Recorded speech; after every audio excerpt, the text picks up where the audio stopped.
U.S. Department of Transportation logo, Federal Highway Administration.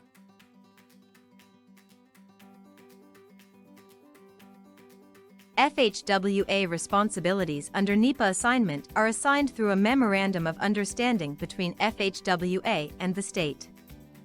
The construction of the MOU is based on statutory provisions in 23 U.S.C. 326 and 327, experience gained through the implementation of these programs, and a general template of stipulations that assure consistency across the programs. A 327 MOU includes these parts. The recitals, or whereas statements, provide statements of fact agreed to by the parties. This includes a history of the agreements, if applicable. Part 1 addresses the purpose of the MOU. Part 2 is reserved for future use. Part 3 identifies the responsibilities to be assumed by the state.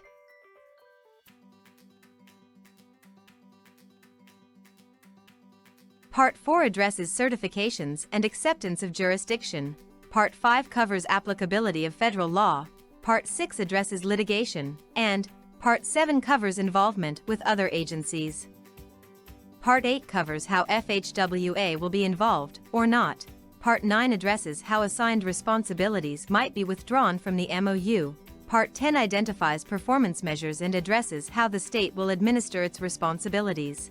And Part 11 covers FHWA's required audit process. Part 12 is a discussion of training regarding the state responsibilities assumed in the agreement. Part 13 covers the term of the MOU, how the MOU can be terminated, and how it can be renewed. Part 14 identifies how the MOU can be amended, and signatures from FHWA and the state represent execution of the MOU.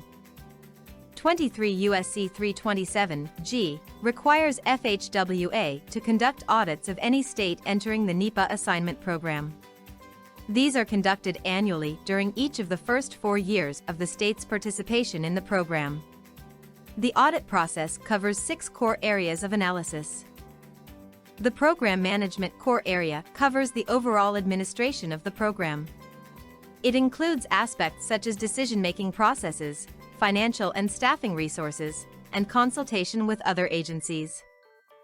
The Documentation and Records Management Core Area covers proper documentation of the decision-making process, project files, and other record-keeping pertaining to the state's discharge of the responsibilities it has assumed under the terms of the MOU. The Quality Assurance/Quality Control Core Area helps ensure that assumed responsibilities are conducted in accordance with applicable laws and the MOU. QA is about avoiding defects in work products, identifying problems, and developing processes to address such problems. QA activities are done before work products are substantially complete. QC is about detecting defects, examining work products to determine if they met requirements. QC activities are done after work products are complete. The Legal Sufficiency Review Core Area helps the state ensure that responsibilities it has assumed will be carried out in accordance with applicable law.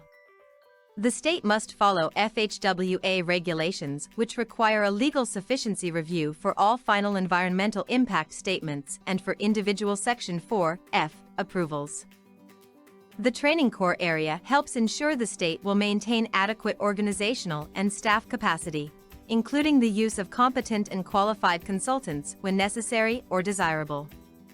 The state and FHWA, in consultation with other agencies as appropriate, will assess the need for training and develop a training plan. The Performance Measures Core Area helps the state collect and maintain data related to attainment of performance measures, and monitor its progress towards meeting the performance measures.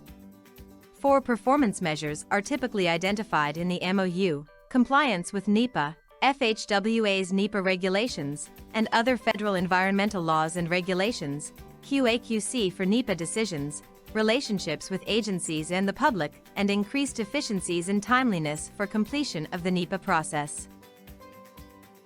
This concludes the video. Hopefully you have a slightly better understanding of the NEPA Assignment MOU.